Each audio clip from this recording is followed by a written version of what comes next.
We gather together. Now please get lost. By Diane deGroat.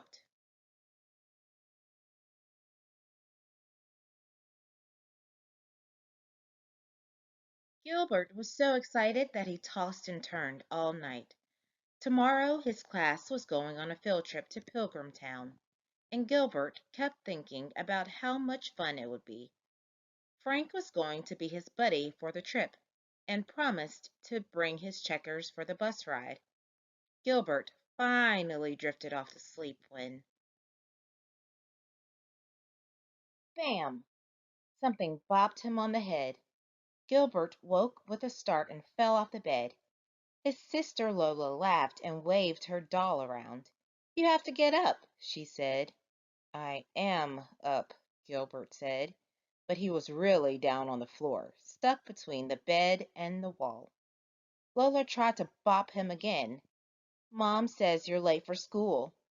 Gilbert had never been late for school, but today he was tired and didn't want to get up.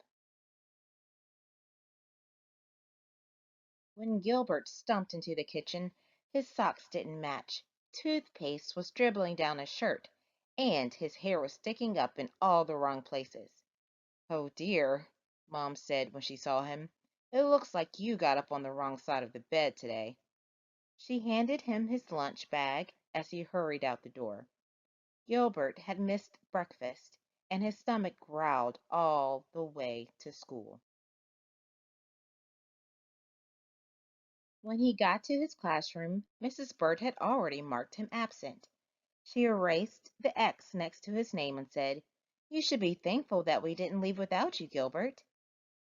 Gilbert wasn't so thankful when he saw that everyone had already picked their partners for the trip. The only person left without a buddy was Philip. Philip was always the last one to get picked for anything. He couldn't catch a ball or run fast. He was also a big tattletale, and now he was Gilbert's buddy.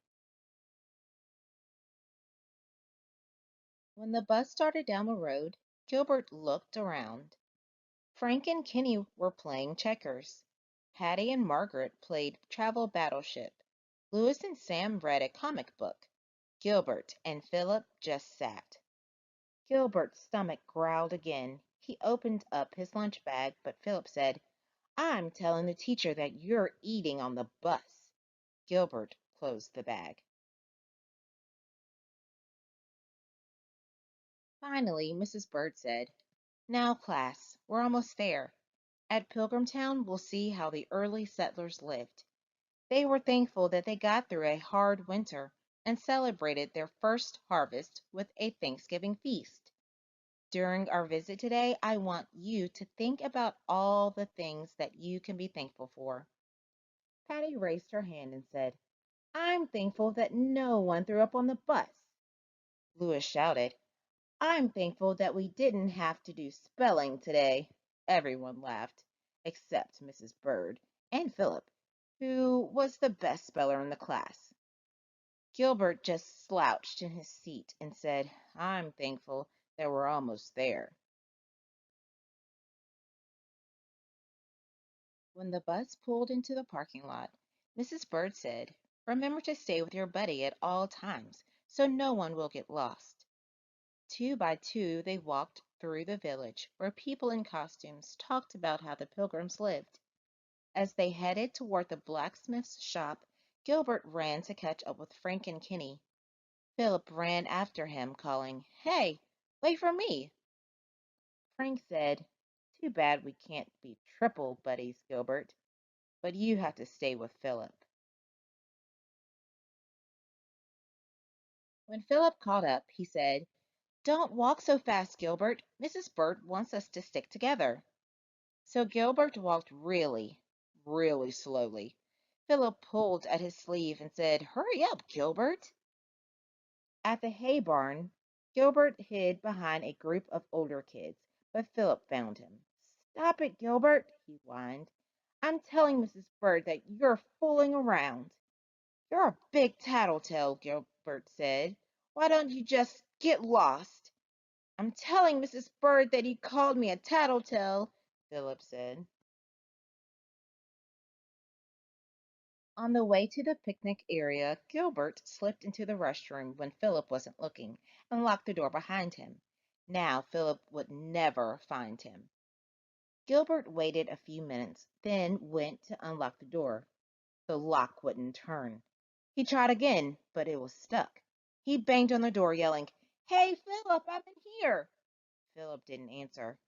Gilbert banged on the door again. "Is anyone out there?" he shouted. No one answered. Uh-oh, Gilbert thought. If Philip didn't see him go into the bathroom, no one would know he was in there. Or worse, Philip might not even tell anyone that Gilbert was missing. That's what Gilbert would do if he were Philip. The class might leave without him, and Gilbert would have to spend the whole night there, alone, in the bathroom, in the dark. Suddenly, the doorknob jiggled. "Is anybody there?" Gilbert shouted. It was Philip. "Gilbert," he said, "I've been looking all over for you." "I can't get out," Gilbert said. "The lock's stuck." "Hold on," Philip said. "I'll get help." After a few minutes, a guide came with the key. When Gilbert finally got out, he saw Philip, but not the rest of the class. "Uh-oh," he cried. "We lost our class." The guide smiled and said, "Then we'd better check the lost and found." They went around the table. When it was Gilbert's turn, he thought for a minute, then said, "I'm thankful that I didn't have to spend Thanksgiving locked in a bathroom." "Thanks, Philip." Everyone shouted, "Yay, Philip!" Philip turned red and said, "That's what buddies are for." On the walk back to the bus, Gilbert stayed close to Philip, very close. On the bus, Gilbert borrowed Frank's checkers, and he and Philip played 5 games. Philip won every time. "Happy Thanksgiving!"